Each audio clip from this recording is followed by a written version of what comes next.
پیدا سے آدمی رکھتا ہے پیدا نہیں کرتا، اس کے بارے میں یہ آپ اچھی بات ہے جو حضرت حکیم محمد رحمۃ اللہ وہ بتانا ہے کہ یہ خیال ہوتا ہے کہ جنہیں ہم سے چھوٹ نہیں سکتا، بعض نظام ضروری اور بھی قابل ذکر ہے جنہیں سے ایک معنی خاص معاشیت اس کتاب حرام سے پیدا کرنے کا یہ بھی ہے کہ لوگ یہ سمجھتے ہیں کہ گناہ ہم سے چھوٹ نہیں سکتا۔ لوگوں کا یہ بھی خیال ہوتا ہے کہ ہم سے گناہ نہیں چھوٹ سکتے کیونکہ ہم کھانے کمانے کی طرح طرح کی تدبیروں میں لگے ہوئے، ان میں حلال و حرام کی تمیز بہت مشکل ہے۔ دنیا میں رہتے ہوئے کھانا کمانا بھی ہماری ضروریات ہے، لیکن اس کے لیے جو ہمیں تدبیریں اختیار کرنا ہے تو حلال کی اور حرام کی تمیز یعنی اس میں فرق کرنا ہمارے لیے مشکل ہے۔ جیسے ہمارے ملک میں سے ہوتے ہیں ہندوستان پاکستان جو آفس میں کام کرتے ہیں، خاص کر کے حکومت کے آفس میں، تو وہ رشوت کے بغیر ان کا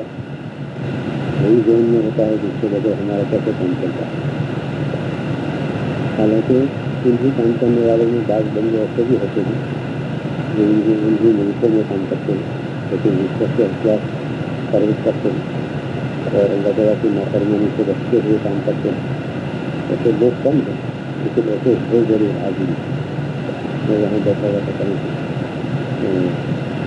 بہت سالوں کی بات ہے، 2000 سال کی 29 سال دن کی۔ تو ایک بھی آئے کا آفیسر آیا، مجھے خود ہی آ کر مجھے پوچھنے لگا، سوال جواب کے بعد مجھے کہنے لگا کہ اور بھی باتیں کہیں تھیں، ایک بات ہے کہ مجھے رشوت وغیرہ کی مجھے کیا ضرورت ہے، پورا یاد نہیں ہے مجھے 25,000 روپئے مہینے میں 25,000 روپیز مجھے کیا ضرورت ہے رشوت لینے کی، سالہ داری بھی تھی ان کی۔ تو ایسے بھی لوگ ہیں جن کے اللہ تعالیٰ نے یہ سمجھ دی ہے کہ مجھے یہ کام نہیں کرنا چاہیے، میں کس کام کے لیے بیٹھا ہوا ہوں یعنی آفس میں، کیونکہ میری اپنی ذمہ داری ہے کہ بغیر پیسے کہ میں کام کروں، ظاہر چاہیے صحیح بھی ہے، اس کے لیے پیسہ لینا سراسر ظلم ہے اور کیاپسی۔ کافر تو ہے ان کے نزدیک تو کوئی حلال حرام کی بات ہی نہیں ہے، لیکن جو مسلمان ہے جن کا ایمان بیچارے کا کمزور ہے تو وہ یہی سمجھتے ہیں جب تک ہم رشوت نہیں لیں گے ہمارا کام کیسے کرے اور ہمارا زندگی کیسے گزرے گی۔ تو ہمارے جو بیان ہوا تھا پھر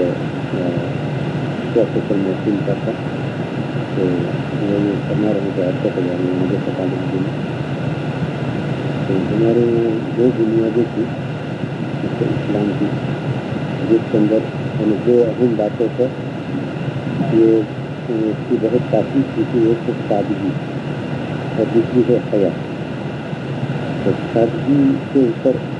ہمارے حضرت نبی پاک صلی اللہ علیہ وسلم نے صحابہ کرام رضی اللہ عنہم ان کو اٹھایا اور اسی لیے ان کی زندگی کیسے سادگی تھی اور آدمی اس کے سوچے پر آدمی کو سمجھ بھی نہیں آیا کہ کیسا چھوٹا سا ان کا مکان تھا، کھانے پینے کی ضروریات تھی، وہ بھی انسان تھے لیکن کیسی ضروریات ان کی کم تھی اور وہ بھی زندہ رہے اور وہ بھی دنیا میں رہے، بہت کچھ کام کرتے گئے، آخرت کی لائن سے بہت کچھ کر گئے دنیا میں۔ تو ظاہر ہے کہ ہر ایک کی دنیا کی زندگی ختم ہو جائے گی، جیسے ہمارا حافظ فتح کا کام کرتا تھا، اللہ تعالیٰ کی انہوں نے برکت نصیب کر دی۔ وہ فرماتے ہیں کہ جب یہ صحابہ کرام رضی اللہ عنہم کے جو پرانے مکانات تھے وہ کھاد آئے چھوٹے چھوٹے، اس کی جب خرید کیا گیا تو اس وقت کے لوگ روئے محققہ کی زبان تھی، اور تاکہ اس کو رہنے دے تاکہ آنے والی امت دیکھے کہ صحابہ کرام رضی اللہ عنہم کے مکان کیسے چھوٹے سے مکان میں ہوئی بھی بچے سب رہتے تھے، اور چھوٹے چھوٹے چیز پائے گی ابھی رہی ہے اللہ والے۔ اس لیے صحیح ہے کہ ان کی زندگی اور ہماری زندگی میں دیکھو بہت زیادہ فرق ہے، اور آپ کو سادگی کو سمجھائے تو اس کو کوئی آدمی سمجھنے کے لیے بھی تیار نہیں ہوگا کہ ایسی سادہ زندگی آپ کے دور میں کیسے ہو سکتی ہے۔ بلکہ کرنے والے کرتے ہیں لیکن لوگ کم ہے، اور کم ہے تو لوگوں کو سمجھ میں آنا مشکل ہوتا ہے۔ تو کیسے کہ ہماری زندگی کا معیار ہم نے اتنا اونچا کیا، کیسے سمجھ نہیں پاتے، ہم نے اتنا اپنا معیار اتنا اونچا کیا ہے تو ظاہر ہے کہ اس میں یہ ہماری کمائی کم پڑ جاتی ہے، تو پھر آگے ظاہر ہے دین کے ساتھ تعلق نہیں ہوتا تو وہ غلط کمائی میں پڑ جاتا ہے، پھر وہ اللہ تعالیٰ کی نافرمانی کی لائن سے وہ کمائی کرتا ہے تاکہ اپنی ضروریات پوری ہو، اس لیے کہ ضروریات نہیں ہے بلکہ یہ خواہشات ہے۔ دنیا ضروریات کو پورا کرنے کی جگہ ہے، خواہشات کو پورا کرنے کی جگہ دنیا ہے ہی نہیں، پتہ ہی نہیں چلا ہمارا چاہے تو تبلیغ کا بھی کرنا تھا، لیکن دنیا میں خواہشات سب کی پوری ہو ہی نہیں سکتی، تو جیسے خواہش پوری ہوگی تو دوسری شروع ہوگی، دوسری ہوگی تو تیسری، نہ بادشاہ کی خواہش پوری ہو سکتی ہے نہ کسی غریب آدمی کی، اس لیے اللہ تعالیٰ شاہ نے خواہشات کو پورا کرنے کی جگہ جنت بنائی، وَلَكُمْ فِيهَا مَا تَشْتَهِي أَنفُسُكُمْ وَلَكُمْ فِيهَا مَا تَدَّعُونَ، تمہارا جی جو چاہے گا وہ وہاں ملے گا، تو خواہشات تو وہاں پوری کی جائے گی، لیکن یہاں دنیا خواہشات کو پورا کرنے کی جگہ نہیں ہے، تو لوگ اس کی خواہشات کو پورا کرنے کے پیچھے پڑے ہیں، الحمد للہ خود اپنے آپ کو ہمارے مسلمانوں کو بہت بڑی جماعت ہوتی ہے، تو خواہش پوری نہیں ہوتی، ظاہر ہے کہ جو آدمی ایک سادہ طریقے سے نکاح کر سکتا ہے، اس لیے جب اس طریقے سے چھوڑا ہے ظاہر ہے کہ انسان پریشانی میں پڑا، تو اس کے لیے خرچہ ہوا جو اگر کوئی گنجائش نہیں ہو سکی تو اگر دین سے تعلق نہیں رہا تو کس لائن سے کیسے لے گا، لائن لے گا انٹرسٹ کے ساتھ، کس لائن سے لے کر پھر اپنی سوچیں کہ بھائی مجھے سماج میں سوسائٹی میں رہنا ہے تو میں کیا کروں گا، لوگوں کو مجھے منہ دکھانا ہے، مجھے اسی دنیا میں رہنا ہے، تو حلال حرام کی تمیز کے بغیر وہ بیچارہ دعوت کرتا ہے، اس سے حالات آئے لوگوں کی وجہ سے کسی ملک کے اندر، اور بہت کچھ اپنے ان چیزوں کے پیچھے بہت کچھ لٹا دیا ختم کر دیا، جب اس کو سننے میں آتا ہے آدمی کو حیرت ہوتی ہے، تو حالانکہ یہی پیسے اگر وہ صحیح جگہ استعمال کرتا ہے تو کتنا کام ہے، اور یہ اللہ تعالیٰ خانہ کی نافرمانی نہیں ہے۔ نبی پاک صلی اللہ علیہ وسلم کا ارشاد مبارک تو یہ تھا کہ سب سے برکت والی شادی وہ ہے جس میں خرچہ ہے، نبی پاک صلی اللہ علیہ وسلم کا فرمان بہترین نکاح اور شادی وہ ہے جس میں خرچہ ہے، وہ کتنی آسان کی شادی ہے، تو صرف مہر واجب کی شریعت اور کوئی چیز واجب، وہ جو کپڑے ہیں زیورات ہیں وہ تو سب ہمارے رواج ہیں، یعنی شریعت میں تو یہ بھی کوئی سفر راجی سنت نسخہ کچھ بھی نہیں، کیونکہ بات اپنی بیٹی کو کچھ جہیز دینا چاہے نبی پاک صلی اللہ علیہ وسلم نے جیسے فاطمہ رضی اللہ تعالیٰ عنہ کو دیا تھا، تو ان کی ضروریات کی چیزیں کچھ بحیثیت والد صاحب ہونے کے کچھ انتظام کرنا ہے، وہ بھی سوچی وہ سختی بھی ہے ہاتھوں سے چلانے کی، اور کچھ اور چیزیں وہ ایک بات میں اپنی بیٹی کو کچھ دینا چاہے لیکن لوگوں کو دکھاوے کے لیے پتہ نہیں کیا کیا آدمی کرتا ہے، فائدہ کچھ بھی نہیں آتا ہے، یہاں پہ ہوتا ہے، اور لوگ تو کسی کی تعریف کرتے ہی نہیں، اگر تعریف کرے گی تو اس تعریف کا تو کیا ہوگا، تو کیا چلا اب تعریف کی ہے کل کو ہمارا ان کے ساتھ بگڑ جائے گا تو ہماری چیز برائی کرے گا، اس لیے مسجد تقسیم کا جانور کا تو کرنا چاہیے، یہ جو ہے ہماری تعریف کرے اور ہم خوش ہو، وہ ایسا ہی ہے جیسے کوئی کلمات ہے ہوا میں چلے گئے، تھوڑی دیر ہمیں خوشی ہوئی پھر ختم ہو گئی، ان سے لفظ کہتا ہمیں خوش کر کے چلا گیا تو کچھ فائدہ نہیں ہوتا، اس لیے فرماتے ہیں بیچارہ رحمۃ اللہ علیہ، تو ہم نے ایسا سمجھا ہے کہ وہ بنا چھوٹ ہی نہیں کرتے، اس لیے ہمیں کھانے کمانے کی طرح طرح کی تدبیریں کرنی پڑتی ہے، تو پھر اس کو کیسے ہم حلال حرام کی تمیز کریں، بلکہ پھر ان کو پتہ نہیں کیا تو کیا آدمی نے اپنے گھر میں بچایا اور ایسی چیزیں لائے اور اپنے ہاتھ سے اپنے آپ کو پریشانی میں ڈالا، اور پھر اس کے بعد جو خرچہ پورا نہیں ہوا، ابھی کبھی سوچتے ہیں، ہم نے اپنے بڑوں سے سنا، میرے والد صاحب رحمۃ اللہ علیہ اکیلے کام کرتے تھے اور 25 آدمی تقریباً، اور وہ بھی کوئی کام کوئی ایسا نہیں کہ بہت بڑی تنخواہ کا مدرسے کا کام کرنا پڑتا ہے، اب سب کام کر رہے ہیں گھر میں، باپ بھی کام کر رہا ہے، ماں بھی کام کر رہی ہے، لڑکا بھی کام کر رہا ہے، لڑکی بھی کام کر رہا ہے، سب بڑے گھر میں سب کام کر رہے ہیں، لیکن خرچہ نہیں ہو رہا ہے، بے برکتی اتنی بے برکتی ہے، پتہ نہیں کیسے جا رہے ہیں، ایک دن سے اپنی کارگزاری میں کہہ رہے تھے کہ لاکھوں کروڑوں میرے پاس پیسے آتے تھے لیکن کیسے چلے جاتے تھے کچھ پتا لیکن میں صرف ان کے جگہ نہیں کھانے کے بعد جمع ہو گئے. ایک دن ہمارا ایک ایک شو کا ہمارے پاس ہمیں جو پیسے ملتے تھے لاکھوں سے زیادہ ملتے تھے اور جیسے آئے وہ چلے جاتے پیسے کوئی برکت نہیں. صحیح ہے کہ اللہ تعالیٰ کے حکم سے چھوڑ کر کوئی برکت تلاش کرے تو یہ ہو ہی نہیں سکتا کہ اس سے کوئی برکت ہو جائے. اور ہمارے حضرات ہمارے یہ اکابرین نے ان لوگوں نے انشاءاللہ اللہ تعالیٰ کے احکام نبی صلی اللہ علیہ وسلم کے طریقے سے اپنی زندگی میں لایا کہ اللہ تعالیٰ نے ان کو برکت کی. ہم یہ زمین علماء کرام جو ہمارے ملکوں میں پوری زندگی جنہوں نے دارالعلوم میں گزاری ان کی زندگی پر نظر ڈالتے ہیں تو ایسا ہوتا ہے کہ ہم کی زندگی گزاری ہے. اور کبھی زمانے میں آئے تھے اپنے سے کسی عالم سے انہوں نے فرمایا میں کا بچپن ٹائم برتا تھا. انہوں نے فرمایا کہ ہمارے یہاں دارالعلوم کے پڑھانے والا استاد حدیث ہے نہیں تیسرے کے درجے کا جو استاد ہے وہ اپنی زندگی بھر میں کبھی مکان نہیں بنا اپنی زندگی میں تنخواہ جو ہے وہ خرچے میں نکل جاتی ہے. پورے مہینے کا جب کھانا پینا وغیرہ ظاہر ہے کہ نئی لوگوں کے یہاں تو بچوں کی برکت بھی بہت ہوتی ہے. تو ابھی سب بچوں کے ساتھ ان کو زندگی گزارنی پڑتی ہے تو مکان کا تصور تک نہیں ہوتا. مکان بنا ہی اتنی گنجائش ہی نہیں ہوتی. ہمارے حافظ الحسن صاحب کے بھائی پڑھ رہے تھے تو دیوبند میں ہمارے استاد تھے میرے ذہن میں تھا کہ میرا فضل گرام کی ہم کو کچھ خدمت نہیں کر سکے. چلو اللہ تعالیٰ نے کوئی موقع دیا تو ہم نصیر خان صاحب جان برکت ہوئی ہمارا حیات اللہ ان کو میں نے برکت اس کے ساتھ اللہ تعالیٰ ان کے سارے کو ان کے سیو کو ان کو مستقل کرے. ابھی انہوں نے بخار سے وزیف ہو اور وہ شیخ وزیف میں نصیر جن کا نبی اللہ کو بھی استاد اور کتنے پرانے استاد ہوں گے شاید یہی رہ گئے ہوں گے اثر دار میں وقت کے اندر ایک دو تو کچھ ہدیہ دے گا. انہوں نے خط میں لکھا کہ میری زندگی میں میرے شاگردوں میں سے اتنی بڑی رقم کسی کو نہیں دے گی. کیا ہو جاتا 3,000 روپئے 2,000 3,000 روپئے کام 100 کام دیں کیسے لوگ ان کو سادگی کی زندگی. اگر میں نے شریف حسن صاحب کو جن نے 300 مثال شریف کے پہلی دل کرنے کا موقع لیکن کبھی اپنی حاجت کی تعلیم نہیں چاہتے تو آپ ہمارے ساتھ جو معاملہ کیا ہے تو آئندہ بھی دیکھتے رہنا کبھی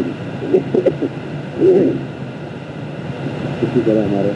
استاد مکرم زمانے سید ابرار احمد صاحب رحمۃ اللہ اور ہمارے موجود سب سے کئی مسئلہ کہتے رہتے ہیں اگر وہ چاہتے تو اپنا عالی شان مکان بنا سکتے اس لیے کہ ایسے ایسے ملکوں میں ان کا سفر ہوا ان کے اتنے شاگرد ہیں اگر ان کے شاگرد جو صرف اشارہ کر دے تو ان کا مکان بنا. ویسے ہم نے تو پھر اتنا پڑا مولانا کے بدن میں گرمی ہے سردیوں کے زمانے میں چیزیں کافی ہے اس کی وجہ سے بدن کے اندر بہت حرارت بہت زیادہ گرمی بہت چادر کے زمانے میں تو یہاں ساری چیز بہت کام ہے پوری زندگی تکلیف ہے. ایک مرتبہ میں نے خود عرض کیا اور بھی کرتی تھی میں نے پروفیسر پڑا ادارن میں آپ کے یہاں اے سی ڈال دیتے تاکہ آپ کو سہولت ہے بہت گرمی لگتی ہے کچھ نہیں گرمی لگتی بات کر سکتے نا بہت بہت حوصلہ افزائی کے لیے کہا ہے کہ مجھے بھی خیال ہوا تھا کہ یہ ڈالنا چاہتا اس میں کچھ اپنا مکان بھی نہیں ڈالا کچھ بھی نہیں چاہتا اب جیسے کہ مکان میں رہے جیسے انتقال ہوا ان کے اہلیہ محترم رحمۃ اللہ اس کی کاغذاتی ہوتی ایسے لوگ ہیں جنہوں نے واقعی علماء دیوبند میں ہونے کا حق ادا کیا اللہ تعالیٰ ان تمام کے درجات سے بلند کرنا تو انہیں کی وجہ سے دوسرے حضرات سے ہمارے لوگ نسبت کی وجہ سے تاکہ ان کے پاس اور جو حضرات کے پاس کچھ تھا بھی تو ان کے دل میں دنیا نہیں بہت بچی جو سکھایا انہوں نے بہت کچھ. ابھی مولانا آئے ہوئے ہیں بڑی صاحب کا محمد عبدالعزیز صلاحیت مطلب مغربی پڑھائی تو اسی کام کے لیے آئے ہیں. مولانا ابرار صاحب رحمۃ اللہ علیہ کی کثرت کسی کے پاس ہے تو مولانا کے کچھ بیانات قلم بند کر رہے ہیں کچھ تو ہو گئے فیض ابرار کے نام سے کیونکہ باقی آگے سلسلہ کسی وجہ سے رک گیا تھا تو اب اس کو آگے بڑھانا اب یہ ذمہ دار ہوتے تو کسی سے میں ساری اخلاق کا کیا کہہ رہے ہیں ابھی تو کسی اور شہر میں گئے ہیں لیکن آئی ہے تو کیسے تو ان کے ساتھ کافی مل جائے گی لیکن وہ تو نہیں کہہ رہے، میں نہیں کہہ رہا ہوں، اور ہر ایک کیوں نہیں کہہ رہے ہیں، لیکن ہمارے جیسے لوگوں نے کہا کہ ہمارے میں حضرات صاحب رحمۃ اللہ علیہ سے جو تعلقات رکھتے ہیں ان سے انہوں نے کہتے ہیں نا خانگی میں پرائیویٹ میں انہوں نے درخواست کی ہے کہ ادارے پر قرض بھی ہو گیا، مجھے تو انہوں نے قرض کا نہیں کہا، کسی تعلیم سے قرض کا دیا اور آگے کام بڑھانا ہے، اگر آپ حضرات اس کے لیے مدد کر سکے تو عام چندہ نہیں خصوصی حضرات کو انہوں نے متوجہ کیا، خاص طور پر حضرت مولانا جواد صاحب رحمۃ اللہ کو تاجر دے دیں تاکہ وہ کام آگے بڑھا سکے۔ ایک دن کے تقریباً 1 لاکھ روپے، 1 لاکھ روپے میں ایک دن کا ہے 1000 کاپی، اور وہ کمپنی سے کسی بھی کر رہے ہیں بلسار کے اندر، میں تو چندہ نہیں کر رہا ہوں ان کی طرف سے، لیکن بات اس لیے آئی کہ یہ حضرات ہے جن کے اوپر ہمارا احسان ہے، ہمارے اوپر ان کا احسان ہے، یہاں بہت مرتبہ تشریف آئے یہاں پر مولانا جواد صاحب رحمۃ اللہ علیہ کئی بیانات ہوئے اور رہے بھی، اور انگلینڈ کے اندر کئی سفر بھی ہوئے ان کے، بڑی محبتیں رہی ان کے ساتھ یہاں کے لوگوں کی، ٹھیک ہے سب کو جانتے ہیں جو ہوتے ہیں، آپ ان سے رابطہ کر سکتے ہیں۔ مولانا کے وہ بیانات جو تبلیغ میں ہوئے وہ جمع کرنا، حضرت مولانا سید ابرار احمد صاحب رحمۃ اللہ علیہ اللہ تعالیٰ نے یہ بھی اپنا کام دیا تھا کہ ہمارے دعوت و تبلیغ کے حضرات ان کو بہت کرتے تھے، اور حضرت نے میری علم کے مطابق کبھی چلا تو نہیں لگایا، صحیح چلا نہیں لگایا، لیکن مولانا کی تبلیغ سے بہت محبت ہے، یہاں تک کہ اجتماعات ہوتے تھے تو مولانا کو بیان کے لیے لے جاتے بہت مطلب ہے ان کے آج تک 33 بیانات ہوئے ہیں، 35 تو صرف تبلیغ پر ہوئے، صرف بڑی اجتماعات اور جوڑ میں وغیرہ تو 3 دن میں پائے تھا دعوت و تبلیغ کرنا، اور مولانا کا تو ماشاء اللہ تعالیٰ بیان کا تو کیا طریقہ آتا تھا، پلس 1 میں بھی جو لندن میں گردوارہ کا قیام ہوتا تھا تو جب بھی جمع کرتی تھی تو ہمارے یہاں تو کیا ہوتا ہے بعض مرتبہ ہوتے تھے کشاکشی ہو جاتی ہے، میری تفسیر ہے اور جماعت آ جائے تو میں اپنی تفسیر بھی چھوڑ دوں، میرا درس ہے تو میں نہیں چھوڑوں، ٹھیک ہے علماء کا اپنا سمجھے، میں کسی کو تنقید کی نہیں، مجھے کوئی حق بھی نہیں، لیکن بہت حضرت والا کی طبیعت میں اتنی وسعت تھی حضرت یہاں سے جو لگا رہتا ہے اللہ تعالیٰ کے درجات کو بلند فرمائے، تو یہ بھی ہمارا ہی کام ہے، تبلیغ کا کام بھی ہمارا ہی ہے، اور ہم اگر سرپرستی نہیں کریں گے تو ظاہر ہے کہ عوام ہی کا سر پڑے ہوئے نہیں ہے تبلیغ میں لگے، تو صحیح ہے کہ جب یہ آگے بڑھ کر کام کریں گے تو چلہ بھی یہی لگاتے ہیں، 4 مہینہ بھی یہ لگاتے ہیں، ان کے پاس صحیح علم نہیں ہے، بزرگوں کی صحبت بھی نہیں ہے، تو کبھی نہ کبھی غلو ہو جاتا ہے اور حد تجاوز بھی ہو جاتی ہے، تو اس کے لیے تو فرماتے تھے مولانا، لیکن میں جب بات کرتا ہوں تو تبلیغ والے سنتے ہیں میری بات، میں تبلیغ والے سمجھتے ہیں کہ مولانا اللہ تعالیٰ کو تبلیغ سے محبت ہوتی ہے تو ہماری بات کو بھی سنتے ہیں، لیکن کوئی آدمی بالکل باہر کا ہے کوئی عالم تو تبلیغ میں کبھی تبلیغ سے تعلق نہیں رکھتا، ظاہر کہ اس کی بات کو اس وزن سے نہیں سنے، ہم بھی یہی ہیں، ہمیں کوئی مشورہ دینا آئے تو ہم کہیں گے کہ آپ کوئی عالم کتنے عالم تو نہیں مشورات کے مبارک آپ جانتے نہیں ہیں، تو تبلیغ میں ان حضرات کی ان لوگوں نے مولانا کی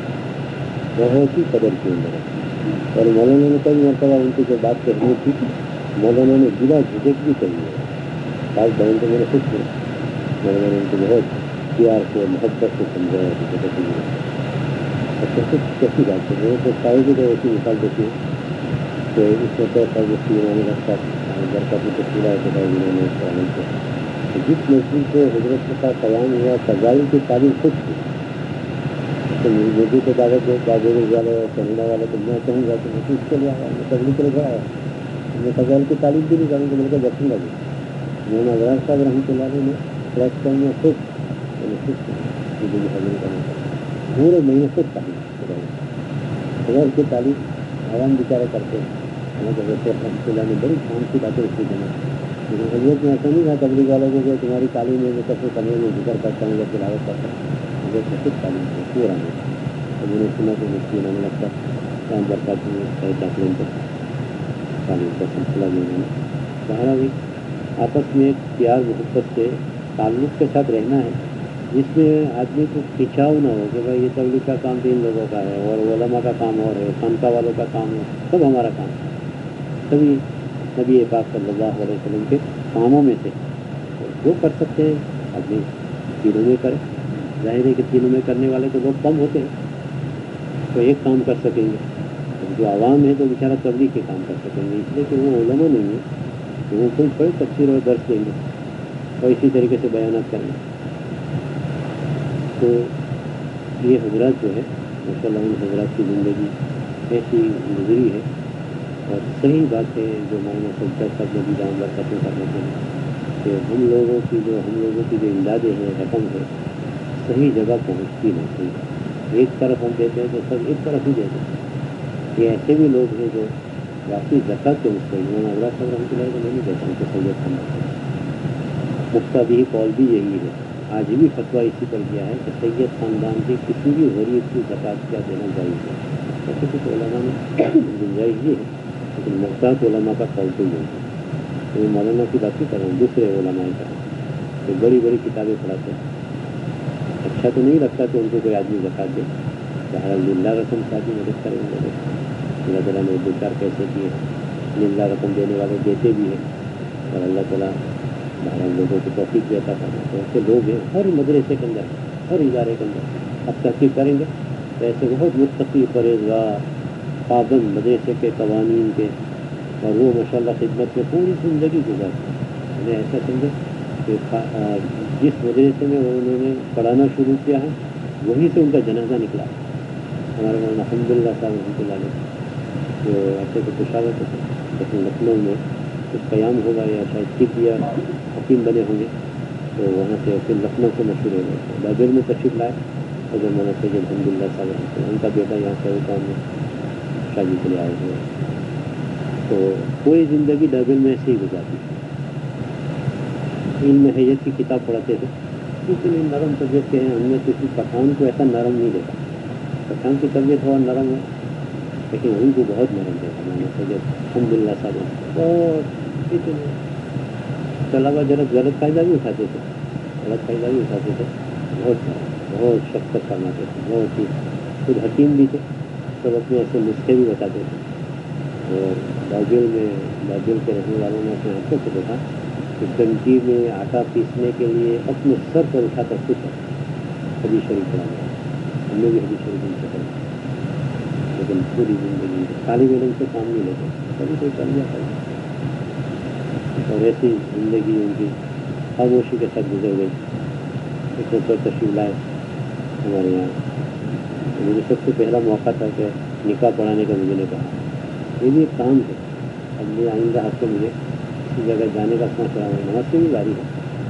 مولانا قبول سمجھتا دام برتا سمجھتا لیکن وہ ایک نکاح بھی ہے اتوار کو 11:30. اب یہ 5 منٹ کے نکاح کے لیے میرا سارا سفر ادھر سے ادھر. اب کوئی نکاح پڑھانے نماز پڑھانے کے لیے کوئی تیار نہیں. نکاح کون پڑھائے گا؟ نکاح پڑھانا بھی کوئی آسان تو نہیں ہے. اس کے لیے مشق کرنی ہے. علماء ہر آدمی کا کام ہے. تو مجھے سب سے پہلے نکاح کا موقع آیا تو فارغ ہونے کے بعد ظاہری ہونے کے بعد تو اتنا ڈر رہا تھا میں دعا کر رہا تھا. اس میں الحمد للہ صاحب رحمۃ اللہ تشریف میں نے جیسے بات پڑھا ابھی چاہیے نکاح پڑھاتے ہوئے آدمی کے ساتھ میں بیٹھے مجھے یہ نکاح بھی کس طرح پڑھانا چاہیے, کس طرح ایجاب و قبول وغیرہ. لیکن جو پڑھاتے ہیں ان کو آسان ہو گیا. ہم بھی ایسا ہی تھے. تو یہ چیزیں بھی سیکھنے کی بھی ہے. اور جیسے ہمارے مولانا ماما صاحب بیچارے رہتے تو وہاں ٹیلر اسٹریٹ میں لے کے تو کفن کا بیچارے کفن کاٹ دیتے ہیں, غسل بھی دے دیتے ہیں مرجا کو اگر مرد کا انتقال وغیرہ. بہت کچھ کام کرتے ہیں. اب یہ بھی سیکھنے کا ہے کہ آدمی کو کفن کاٹنا کیسے کاٹنا ہے, کیسے غسل دینا ہے, یہ بھی ہے. اللہ جزائے کر دے. ہمیں تو یہ لوگ سوچتے ہیں کہ سب آرام کرنے کا, میں تو آرام ہی کرتا رہتا ہوں. اور یہ لوگ بیچارے کر لیتے ہیں. اچھا نئے علماء یہ بھی سیکھے کہ کفن کیسے کاٹا جاتا ہے, غسل کیسے دیا جاتا ہے, پھر اس کے بعد اور کیا کرنا ہے,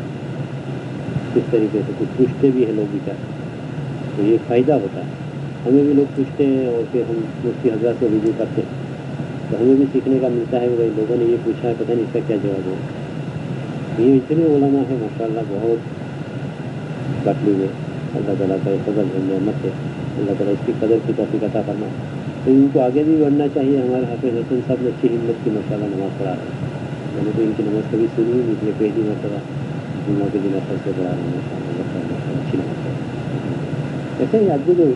ایسے تھے نا پریکٹس تو ایسے ہی ہوتی ہے. آدمی ڈرتا رہے تو پھر کچھ نہیں ہوتا. تو مجھ سے نماز نہیں پڑھائی جاتی تو نماز کم پڑھائی جاتی. مدینہ مسجد میں بہت پرانی مسجد تھی، مولانا عمر صاحب نے بیمار بھی رہتے اور بڑے اچھے اللہ ان کی مغفرت ہے زندگی۔ فجر کی نماز میں نہیں آئے تو کوئی فجر کی نماز پڑھانے کے لیے تیار نہیں، کوئی فجر کی نماز پڑھانے کے لیے تھے مسلمان عالم تو اس زمانے میں ایسے بھی کم تھا۔ مجھے تو یہ روایت سنی ہے، میں براہ راست وہاں نہیں تھا، تو کسی حاجی صاحب کو کھڑا کیا تو ایک صورت میں بیچارے کو کئی غلطی ہوئی، نماز مسلح پر کھڑا ہونا بھی کوئی کھیل تو نہیں ہے، وہ کہتے ہیں چھوٹی سی صورت پڑھو، اس میں بھی بعض میں تو غلطی ہو جائے، مسلح اور چیز ہے، ایسے ہی خود کو پڑھنا اور چیز ہے، لیکن جو آدمی ہمت بھی کرتا تو پھر ہمت نہیں ہوگی، ہمت کریں گے تو پھر انشاءاللہ نماز بھی آسان ہو جائے گی، خطبہ بھی آسان ہو جائے گا، جمعہ کا خطبہ، عید کا خطبہ اور اسی طرح نکاح کا سب آسان ہو جاتا ہے۔ یہی لوگ کرتے ہیں، ہمارے علماء پہلے تو سب سیکھ کر تھوڑا آئے، کام نے سکھا دیا ان کو، اسی طریقے سے آدمی کو سیکھنا چاہیے کہ یہ کام بھی ہمیں کرنے کا ہے، اور اللہ تعالیٰ ہم سے یہ کام لے لو، بہت اللہ تعالیٰ کا فضل ہے، کرم، آدمی کو اس سے اپنے کو الگ نہیں رکھنا چاہیے، جتنی محنت ہو، جتنی کوشش ہو، جتنا ہو سکتا ہے، یعنی امامت کوئی ایسی چیز بھی نہیں ہے، نبی پاک صلی اللہ علیہ وسلم نے خود امامت کرنا، امام حضرت ابوبکر رضی اللہ تعالیٰ عنہ جب تک امیر المومنین رہے خود امام، اس زمانے میں تو طریقہ بھی یہی تھا، حضرت عمر فاروق رضی اللہ تعالیٰ خود امام، حضرت عثمان غنی رضی اللہ تعالیٰ خود امام، حضرت علی رضی اللہ تعالیٰ عنہ خود، ایک مسلسل لمبے زمانے تک یہی رہا۔ پھر اس کے بعد کچھ ایسے حضرات پیدا ہوئے جو تھے تو مسلمانوں کے ذمہ دار، لیکن مسلح کے اہل میں کمی آ گئی، تو پھر اللہ تعالیٰ کا ایک نظام ہے کہ تقسیم ہو گئی کام، کہ بادشاہت ان لوگوں کو مل گئی اور مسلح ہم لوگوں کو مل گیا ہے، ورنہ یہ لوگوں کو پتہ کہ مسلح رہتا تو ہمیں تو نماز تو پڑھنی ہی پڑتی، اسی لیے تو حدیثوں میں آتا ہے کہ ہمارے امام ایسا کرے تو ہم کیا کریں، تو وہاں تو نماز پڑھ لو، چاہے بعد میں دوہرا لو، یہاں تک بعض کتابوں میں ایسی ملتی ہے، شروع زمانے میں ایسے لوگ تھے، لیکن پھر بھی وہ لوگ آج اس زمانے کے جو ذمہ دار ہے، یعنی کیا کہتے ہیں پریزیڈنٹ اسلامی ملکوں کو، اسے تو بہت اچھے، بہت کچھ معلومات تھی ان کے پاس۔ تو اب یہ ہے کہ دونوں کو تقسیم کیا اللہ تعالیٰ نے، تو علماء کو اللہ تعالیٰ نے وہ لیاقت دی جو نبی پاک صلی اللہ علیہ وسلم کی مبارک امامت کی تھی، امامت ملے تو آدمی کو کرنا چاہیے، مدرسہ پڑھانے کا ملے تو پڑھانا چاہیے، کوئی آدمی یہ نہ سمجھے کہ مکتب میں کیا پڑھانا ہے، دو گھنٹے پڑھاتے ہیں ہمارا تو دماغ ختم ہو جاتا ہے، لیکن بہت کچھ دیں گے اللہ تعالیٰ، اس کا بہت دیں گے اللہ تعالیٰ، بڑا بہت بنیادی تعلیم ہے۔ حکیم الاسلام قاری محمد طیب صاحب رحمۃ اللہ علیہ یہ دیوبند کے ایک تقریباً 60 سال تک اہتمام کیا، 60 سال، اور عجیب ہم نے بھی کچھ اس کا بخارشوں کا پڑھنے کا اللہ تعالیٰ نے موقع نصیب کرنا، حکیم الاسلام قاری طیب صاحب رحمۃ اللہ تعالیٰ کے درجات کرنے کا عجیب قسم کے اللہ تعالیٰ نے صلاحیتیں بھی ان کو دی۔ مولانا حسین احمد مدنی رحمۃ اللہ علیہ جو شیخ الاسلام کے نام سے پہچانے جاتے ہیں، ان کا بھی ہمارے پاس بڑا احسان ہے، شیخ الاسلام مولانا حسین احمد مدنی رحمۃ اللہ علیہ تو سیاست میں بھی تھے، تصوف میں بھی تھے، پڑھانے میں بخاری شریف پڑھاتے تھے، بڑی جامع شخصیت تھی، ہر کام کو انہوں نے ماشاءاللہ بڑے کمال کے ساتھ کیا، اللہ تعالیٰ شان ان کی خدمت کو قبول کرنا، ان کے درجات کو بلند کرنا۔ تو حضرت مولانا حسین احمد مدنی رحمۃ اللہ علیہ کو کئی مرتبہ گرفتار کیا گیا اور جیل میں گئے، تو یہ تو محتوی تھے حضرت قاری طیب صاحب، اور وہ شیخ الحدیث تھے، تو جب شیخ الحدیث مولانا حسین احمد مدنی رحمۃ اللہ جیل میں تھے تو یہ خبر لینے کے لیے، اور مولانا قاری طیب صاحب رحمۃ اللہ علیہ جو وزٹنگ کا ٹائم ہوگا تو حضرت تشریف لے گئے، تو مولانا حسین احمد مدنی رحمۃ اللہ علیہ کو دیکھا کہ جیل میں جتنے مسلمان تھے ان کو تختی پڑھا رہے، دیوبند میں بخاری شریف پڑھا رہے، یہ جیل میں تختی پڑھا، الف با تا پڑھا رہے، تو حکیم الاسلام قاری طیب صاحب رحمۃ اللہ نے وہاں سلام کلام وغیرہ کے بعد فرمایا، یہ بخاری شریف کا پڑھانے والا تختی پڑھا رہا، ان کا تو عجیب لوگوں لے جاتا ہے حکیم الاسلام قاری طیب صاحب، تو کیسا جواب دیا مولانا حسین احمد مدنی رحمۃ اللہ نے کہ اسی سے تو بخاری شریف آئے گی، یعنی تختی جس نے پڑھی وہ آگے چل کے بخاری شریف پڑھا سکے گا یا پڑھ سکے گا، کیسے لوگ تھے، اس پر بھی انہوں نے کوئی شرم نہیں تھی کہ میں بخاری شریف پڑھاتا ہوں، مجھے کوئی تختی،